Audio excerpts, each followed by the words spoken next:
how we doing today? We're going to be reviewing the LG G6, or 2-year review, 2-year look back.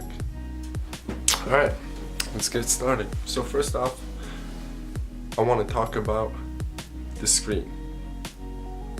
The screen is great. I love the screen. I think this is one of the best LCD screens that I've ever freaking seen anywhere. Hopefully you can focus on the screen a little bit.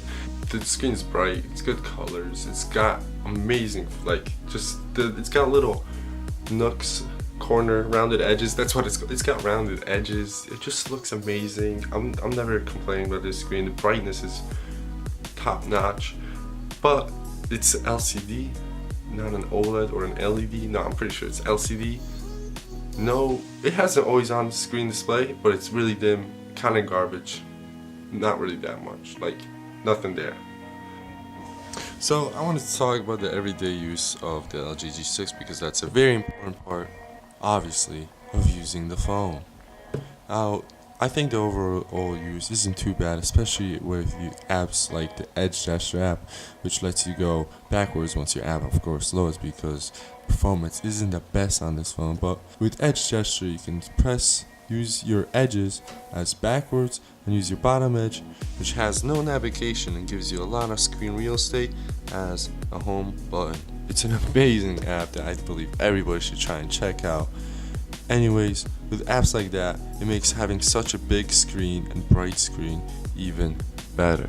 Unfortunately, the performance sometimes of this phone is choppy, laggy, and slow. Apps take a little longer than I'd like for them to load up, and when I scroll through them, it's not the smoothest experience of my life. Another tiny problem is the battery life. The battery life is subpar, to say at least. The battery life tends to last me. I personally wake up around 6 to 7 a.m. do my whole thing, and I sometimes get home really late, like 11 to 10 p.m. And by 8 or 9, I start getting worried that the battery's gonna run out, and that's not a good thing because that means I have to turn off my phone, stop using it. Also, the phone fits really well into the hand, fits nicely into the pocket and into the hand. I don't think it slides out of my hand at all. People might complain about it. It's all glass on both sides, metal sides. It's very comfortable. Easily use one hand. Phone fits really nice. The glass feels good on your fingers. It doesn't get too warm. Sometimes it gets a little hot underneath the fingerprint sensor, and it also fits very nicely into your pocket even though it's a taller phone. It could be a little thicker. It's a thin phone. It's not thick or thin.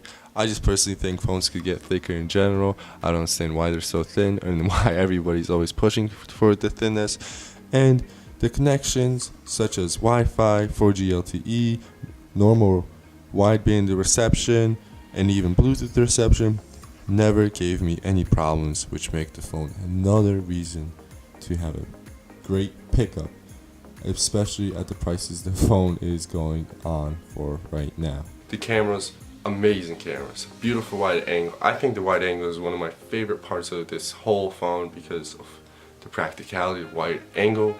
Lens is amazing. Every phone should have it, and a phone that doesn't have it is already thumbs down in my book. I think the camera is actually good. It's on par probably with the cameras that are now. It's probably a little bit worse, but still the cameras are amazing.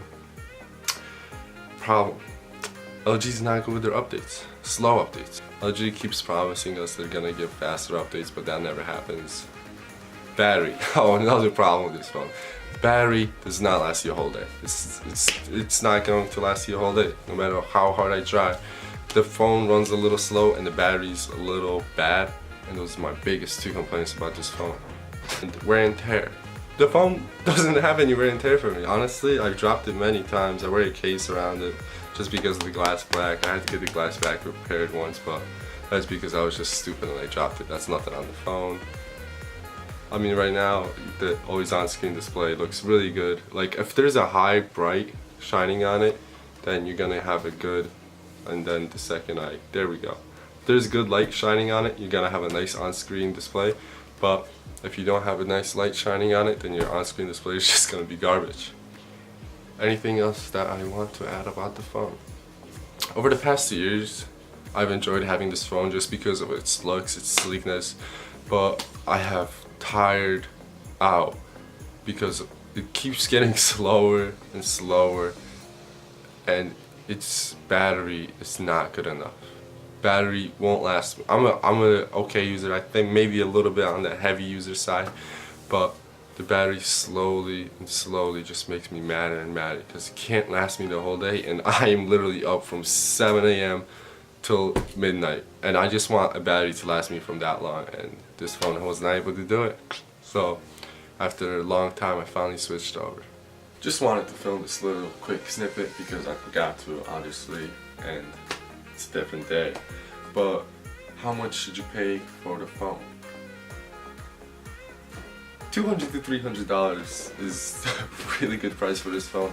I'd say go up to $450. I think that's my cutoff for this phone, $450. That's right where the mid-range phones start. And that's right where this phone belongs, in the mid-range category. So if you get this phone for under $450, $400, you're getting a pretty good deal for a solid phone. It might be 2 years old, but I believe it's gonna fit most users really well. Thanks for watching. If you would like, subscribe, comment, like, check out my other channel too, somewhere, right there. Oop, hello.